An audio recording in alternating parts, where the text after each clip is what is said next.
1973, she was crowned Miss Black Teenage New York.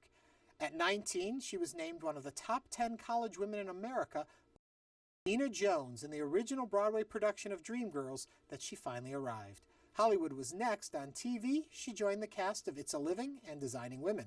And on the big screen, she appeared in The Mighty Quinn and The Flintstones.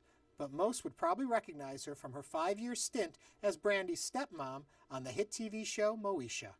Outside of showbiz, she's married to Pennsylvania State Senator Vincent Hughes and works tirelessly in the fight against HIV and AIDS. Hello, I'm Ernie Manouse. Coming up on Interviews, our conversation with Tony nominee Sheryl Lee Ralph.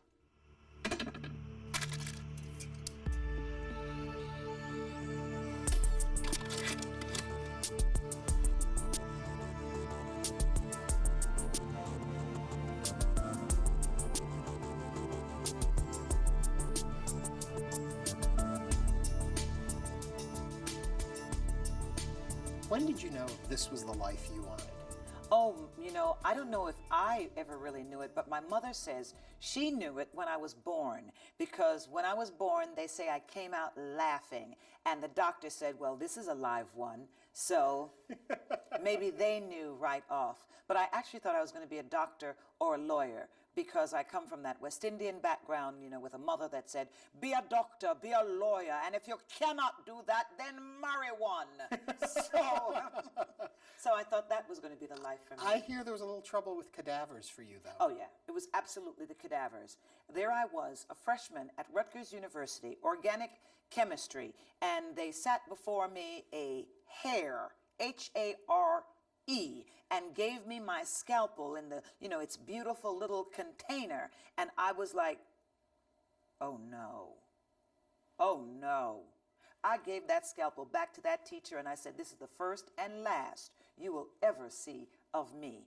And quite literally, you know, Rutgers is a huge campus, so we have a bus system from campus to campus. So I got on the bus, and I ended up over at Douglas, which is the female college campus. I was in the first class of women on the Rutgers campus, so I know that I was confused because I got off at Douglas, and I'm walking around trying to figure out how am I going to tell my mother I'm not going to be a doctor, you know. And at the end of the street, there was a little theater with a sign on it that said, auditions. And I had been Miss Black Teenage America, first runner-up, so I had a song and I had a monologue. I went in, I auditioned, and I got the role. And it caused quite an upset because I was a freshman. And I was a young freshman, I was 16. And it was unheard of for a freshman to land the lead role. But I landed it, and there was Dr. John Bettenbender. Very rough man, like that, with a beard, you know, you talk like that, and you are, and I said, I'm Sheryl Lee Ralph. Oh, Miss Ralph, yes, and he had his pipe and everything, you know, and anyway, we did that show, and I remember him having such faith in me, in my ability to succeed, and I remember at the end of that run, he was so proud to say, well, Miss Ralph, you're going to be participating in the American College Theater Festival. And I had been chosen to compete in the Irene Ryan Scholarship Award, for the Irene Ryan Scholarship Award as part of the American College Theater Festival. And it was the first time that it was happening for Rutgers, so he was very proud, and I ended up winning. So he was extremely proud of me. And I remember my grandmother had given me a gift, you know, because she was proud of me just being there. And my whole family came to Washington, D.C., and they sat there, and they were going to announce the winners. And I was just happy being there. So I wasn't expecting that they were going to announce my name. And I opened up her gift, and they said, Sheryl Lee Ralph. And I threw the gift up, and I was showered by these colored panties.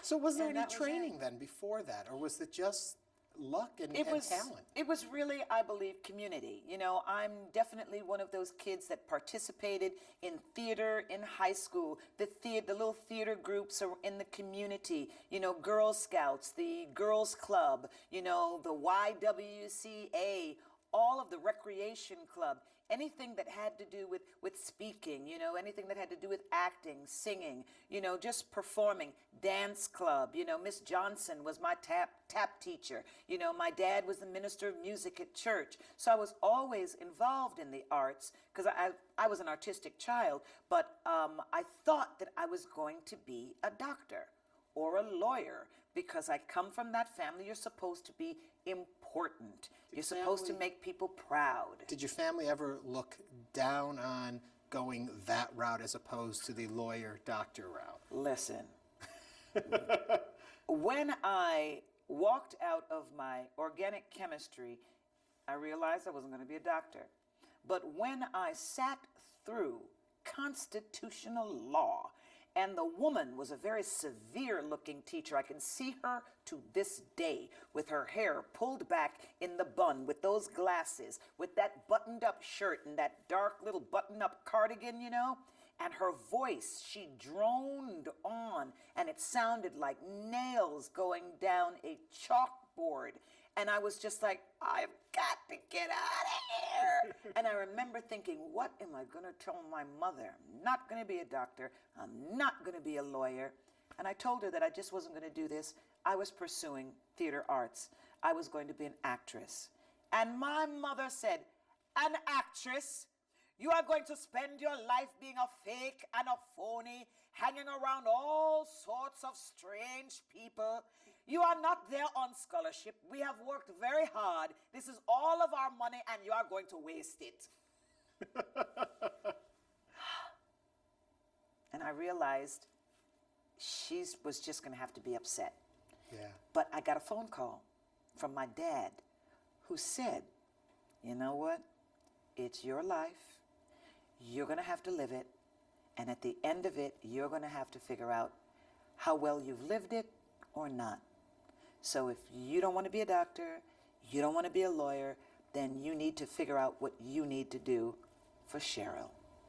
What did you learn from that toward parenting today? It's been the greatest gift because as a parent, I have 2 children, a son and a daughter.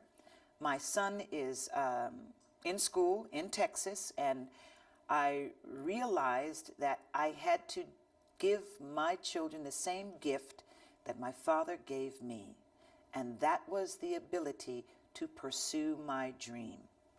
He gave me the best guidance he could give me, but the gift was allowing me to pursue my dream. Yeah. So I try very often to do the same thing for my children. Every now and then I want them to say, hey, do what I say do, you know, please. Listen to your mother. But I really try to do exactly what my father did. Because it sounds good saying it, but I'm sure it's hard. It's challenging. It's very challenging. It's like, you know, you want to say to your kids, do it now. It's got to be done now. I don't want to micromanage. I don't want to be a helicopter flying over them. But you got to pay attention. You know, especially there's a difference between daughters and sons, I think. And I think as a mother, you have to pay more attention to what your son is doing. Because sometimes sons have a habit of laying back and taking their time, where your daughters, they want to get into it. They want to make it happen. You know, they're da-da-da-da-da-da-da. Whereas sons are like, Mom, I'll get to it. I'll get to it. It's cool. I'm cool. You're cool. We'll be fine. And I'm like, no, we won't. The deadline is in 2 weeks. So, any trouble with career and raising the kids? No. My children have been a great asset to me. I cannot imagine my life without my children. You know, I have so many peers that didn't have their children, and sometimes I see the way they look at my children, and I know for me, I did the absolute right thing. The only thing I didn't do was have 2 more. That was the only thing. I have 2 children. If I don't live by regrets, but if I were to ever say regret, the regret would be that I don't have more children. I just have the 2. But I'm happy with the 2. Take me then back. Okay, so you go to Hollywood. Yes. And looking at your list of credits, what I think is really wonderful is the number of wonderful programs you got to be part of as you work through it. What's always fascinated me is you're going into these families, and you're going to come in either for a short term or a little longer. How do you make sure you get accepted into that family? In terms of what? Like how? If you go on to Good Times, there's a cast that's been there. That's right. You come in as this young new actress. How do you make it work? Because when we watch on screen, it's like a relationship is there. So how does that happen? It was a great relationship for me right away. What's his name? Who played Mr. Jefferson? Sherman Hemsley. Right away was warm and welcoming to me. I played his secretary, so my scene was basically with him. My interaction was basically just with him, and it was such a great relationship that we've been working on a pilot out of T.D. Jake's production company, which is about a church family, and Sherman plays my father-in-law. So it's been a great relationship. When I did Designing Women, he played my dad. So along the way, we have worked together, and it has always been great. Always. Doing that show, I had a wonderful relationship with Lenny Kravitz's mother. Roxy Roker, what a wonderful woman Roxy Roker was. Such a great family, and she was so proud of Lenny, and I'll never forget, she brought Lenny to the set one day, and she said, "Oh, Sheryl, this is my son, Lenny," and he was like, and Lenny, you can't imagine this, but his little afro was, you know, he had the little flat top shaved on the sides there with his Argyle sweater way before his time, and he was like, "Miss Ralph, when are you going to let me write a song for you, Miss Ralph? I can write a song for you." And it was just like, wow, she was so right. My son, Lenny Kravitz. Which, when you say write a song for you, one thing that bothers me, only one album in your career. You know what? I was never, and I would say still to this day, whenever I sing, I'm acting. And I'm always bringing somebody else to the stage. It's never Sheryl Lee. Sometimes you see me, I am Shirley Bassey. Sometimes you see me, I'm Barbra Streisand. Sometimes you see me, maybe a little bit of Diana and a memory of Josephine Baker, but I'm never Sheryl Lee. I'm always acting. It always takes such effort for me to come to the stage and perform. I don't know why that is, but that's just the case. So I was never really, I was never really into, singing per se. And when I think about it, I really think it stems from Dreamgirls. Mm-hmm. Dreamgirls, for me, as an actor, was an acting job to play a character who was a star by her personality, by her vibrancy. She wasn't the greatest singer, and people always said during Dreamgirls, I was a weak singer in comparison to Jennifer Holliday. I was acting.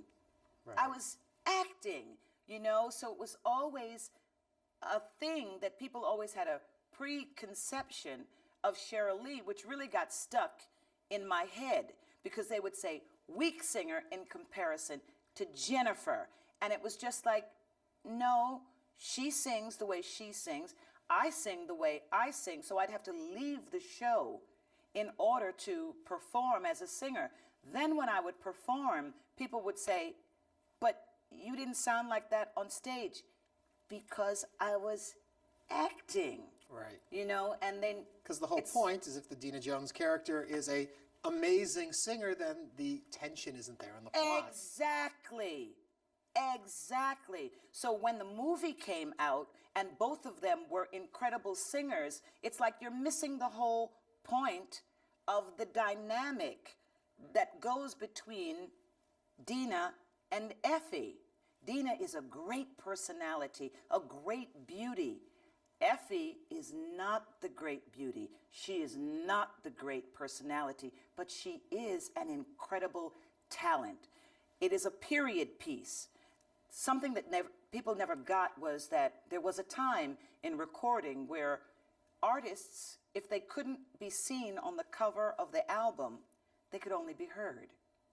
And there was a change in the 60s that you had to have these great artists that would make a cover, because it was the cover of the album that was going to sell the album. So if you didn't have a look that would sell, you weren't getting a shot. Yeah. So when there's a line that says, Deena's always been beautiful, but I've got the talent. What he said was, I don't need your talent to sell albums. Whew. Very poignant. And you folks were more involved with the writing of that than a lot of people realize. Much more. It was workshopped into the show that we know as Dreamgirls. It was workshopped for years. It was workshopped at times out of improv. There were certain things that we said and developed that were put into the making of the show. So when the film came out and we were basically locked out, that is why we were so hurt. Because we really were part of the creation of Dreamgirls. Yeah. You know, the cast of Chorus Line was on the same track. They did the exact same thing we did. They had a class action lawsuit that they won. Had we done the same thing, we would probably have won as well, because we were that invested in the development and the creation of Dreamgirls. Yeah. And I don't want to stay on Dreamgirls too long, but one more thing. Yes. Everyone, I mentioned to my mom, we were doing this interview, and she said, oh, she played the Diana Ross character. Set the record straight on the Supremes versus the Dreams. I can tell you, quite honestly, Tom Ian, who was the original visionary behind Dreamgirls, who does not get the credit that he deserves, it was all his idea, was very, very clear in saying to me, you cannot mimic or play Diana Ross because they will sue us. Hence, when the movie came out and they played and mimicked Diana Ross, Berry Gordy, let it be known, I will sue you. And you know, there were all sorts of apologies that were made within the, you know, the rags throughout Hollywood saying, we are not trying to insinuate da da da da da da da da da da da. Because, like Tom Ian said in the beginning, let people think what they want to think, but we cannot get sued. Okay, Dreamgirls, phenomenal success. Oh. When it ends, Yes. what went through your mind? It didn't end for me. I left the show. I left the show, and I remember standing there. It was like my 1,247th performance, which is like eternity for a musical. And I remember standing there saying to the cast that this is my last performance. And I unceremoniously left and went to Los Angeles, and I auditioned for a role on a series called V. And V, well, you know what it's about, because it's been redone now. It's back. And I played this gun-toting sergeant that was going to battle these aliens, you know, and I was a double-barrel diva. And I cut my hair off and dyed it red, and it was quite a departure from Deena Jones, you know. So I did that, and that was it, and I ended up staying. Was it the reception you expected after the phenomenal success of a Dreamgirls? You know, and could you have repeated the phenomenal success of a Dreamgirls? You know something? I don't know. But for me, I entered into Hollywood at a time that they were confused. And over I would hear, beautiful, talented, black girl, what do we do with her? What do we do with you? I'll never forget the casting agent that looked at me and said, everybody knows how talented you are. You are beautiful. But what do we do with the black girl? And he said that to me. Yeah. And I was like, wow. And it was very difficult. It was hard. But when I look back and knowing that I couldn't take no for an answer, that I always had to recreate myself. Lena Horne's one-woman show is running at the same time as ours. She has a different schedule. So Sunday after our show, we're able to catch an evening performance of hers. Afterwards, I go backstage to meet her. And she says, oh, Sheryl Lee Ralph, what does Hollywood do with the beautiful black girl? And I said, I don't know. And she said, and neither do they. And that's why she learns to recreate herself over and over again. I understood what that meant. So here it is that Dreamgirls this year will celebrate 30 years, and I'm still here. I know it's hard to believe since I'm only 31. Now, there's so much more career I want to hit some, but there's some Yes. other stuff I want to hit so quickly. Moesha, for those Moesha. that are watching, because there's a generation out there that knows nothing of what we're talking about now, and Exactly. only knows you from Moesha. That's right. And I tell you, for a lot of people, I'll always be somebody's dream girl, and for somebody else, I'll always be Moesha Mama. Not Moesha's mother, Moesha Mama. Oh, absolutely. And there's some people out there, they just love Dee. They just love that character. I've got a lot of kids out there that say that I'm their auntie in their head. Yeah. The other stuff to take you away from the showbiz life, Yes. which is such a big part of you, but there's another part that's very close to you, and it's all the work you do with HIV and AIDS. Which has to do everything to do with my time once again on Broadway, that original company of Dreamgirls. I always tell people it was the best and the worst of all times, and the worst was that I stood witness to such an ugly time when men got sick and died. They got sick and they died. There was no dying process. They got sick and they died, and there was an awful silence that fell over a lot of their suffering as they died. And I remember a time when people found it easy to turn their backs on their friends, act like they hadn't known them, just erase them from their minds. And I always said, we can do better than this. And I'm going to do better for my friends. And it was very difficult, because I'm here to tell you they shoot messengers. And I remember when I started, speaking up and doing things, people would tell me to shut up, don't talk about that, it's not your fight, why do you care about those people? And I could never figure out who those people were, because all I could see were my friends, people you care about. And I personally remember when you would go to the hospital. I remember this. And you would go visit your friends. And I'm telling you, some of them didn't get a hospital bed.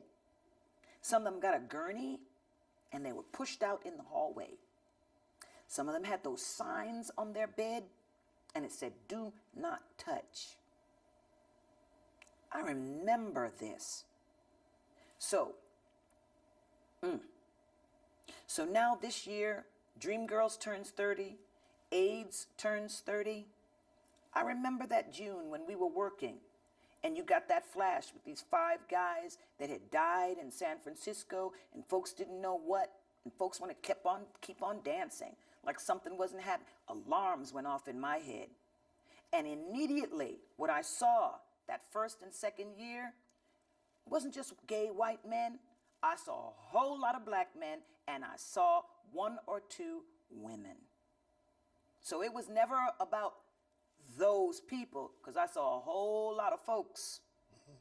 And I always felt that we could do better.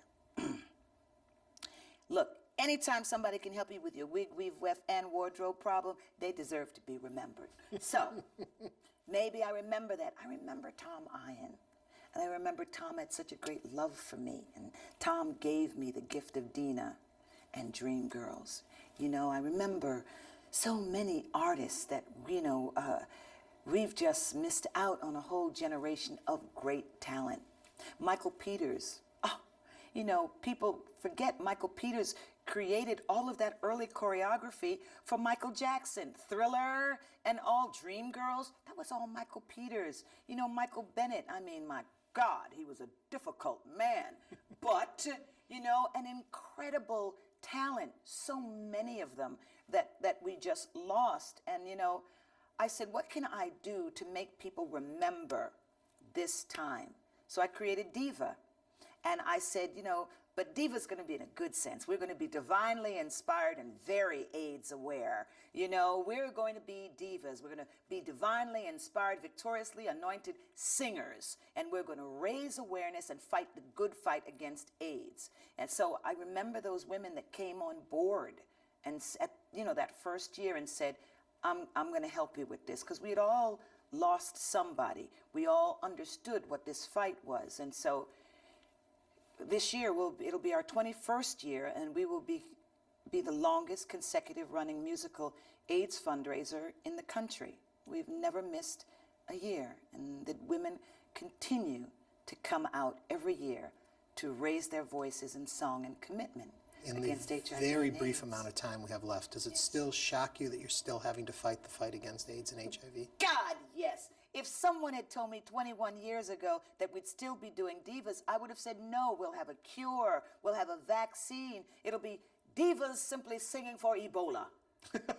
You know, something else. It won't be for HIV/AIDS. But what I see going on within the Black community, the Hispanic community, and I feel that there's another curve that's going to be met soon, and that's young people. And people have got to wake up to this disease, because I, as a mother, I'm not burying my children. So I want people to pay attention to their children and what's going on. And that's why I continue to fight the good fight against AIDS. You're telling me 10 seconds left. Yes. Quickly, testing. Testing.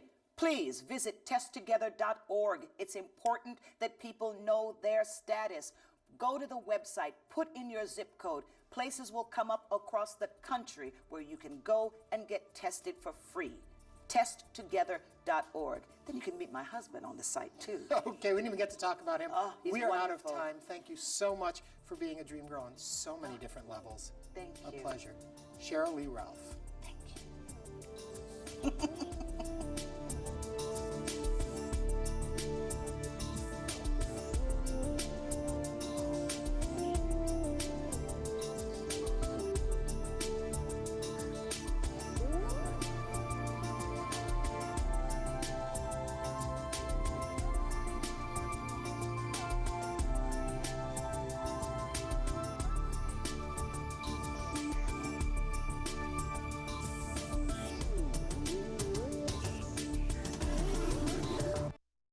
To order a DVD of this or any episode of InnerVIEWS, please visit HoustonPBS.org.